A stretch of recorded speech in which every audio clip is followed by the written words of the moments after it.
IPL নিলামের চূড়ান্ত তালিকা চলে এসেছে, কিন্তু বাংলাদেশের জন্য একটা বড় খবর আছে।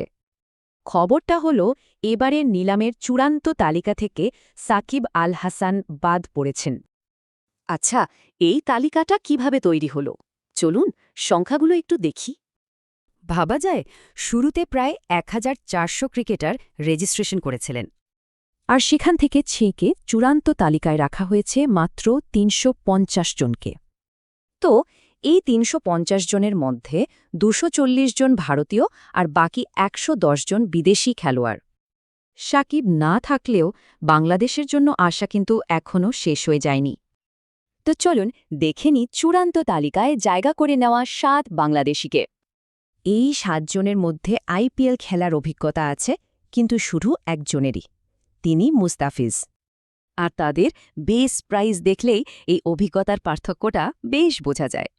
মানে মুস্তাফিজ কিন্তু এবার নিলামের সবচেয়ে দামি ৪০ জন খেলোয়াড়ের একজন।